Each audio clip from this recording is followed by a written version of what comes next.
Representative Drazkowski, thank you for joining us. Thank you, Sarah. Can you begin by talking to us a little bit about your personal life and your professional life? Well, I'm a father and a husband.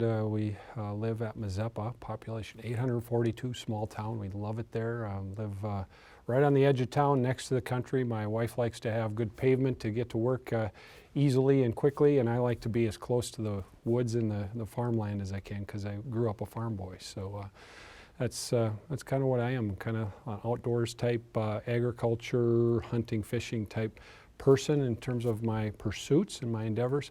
I also own a small business in Winona, our family shoe store.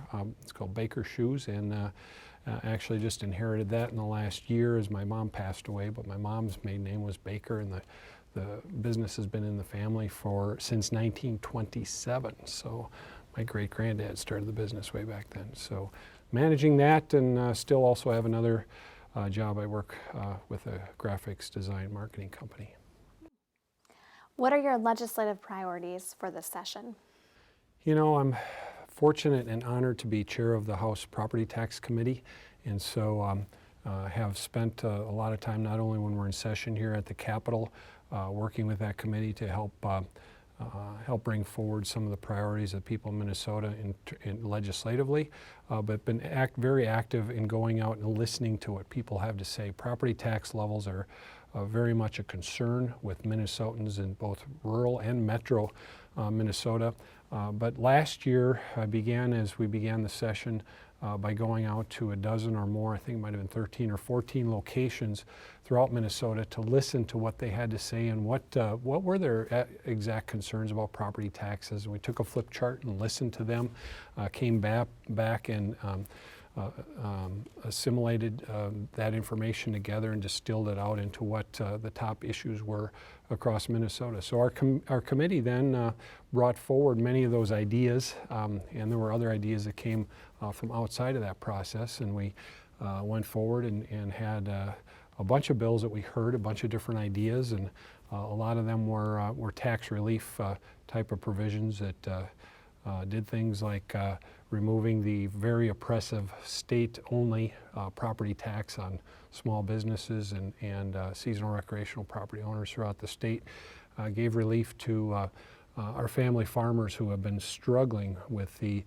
very high cost of escalating property taxes around school construction levies. So did that last year and passed those bills. We passed them through the House, and then most recently went back this year to many of those same communities and reporting back to them about what it is that we did pass through the House and place into the House tax bill, and get their reaction, feedback, and any additional thoughts they have. So I've been doing a lot of travel in the state in that role as well. But the priorities are for us to do the things that Minnesotans want, and Minnesotans really believe it's their turn as a people who are paying the taxes for this very large government that we have here in the state of Minnesota, that it's their turn to get some relief from those very oppressive taxes that they're paying. So that's the priority I have going into this session, is to do what we can to make certain that they get that relief, and to start to bring the state government to yield again to the people of the state of Minnesota. What do you think is the greatest challenge facing Minnesota?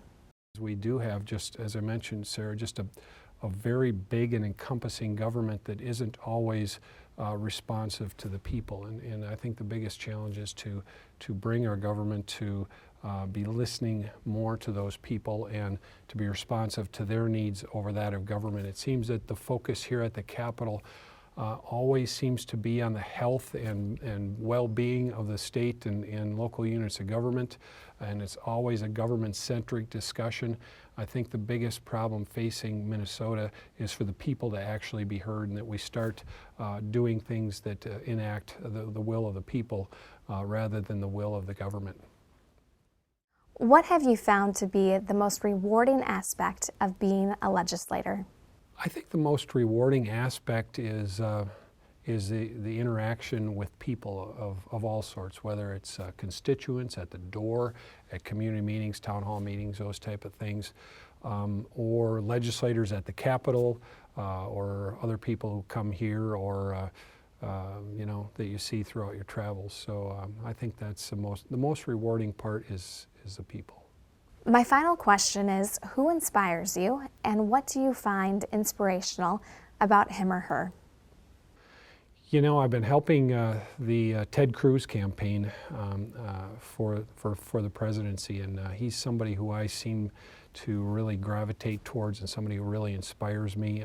He's somebody who learned the U.S. Constitution and memorized it at the age of 13.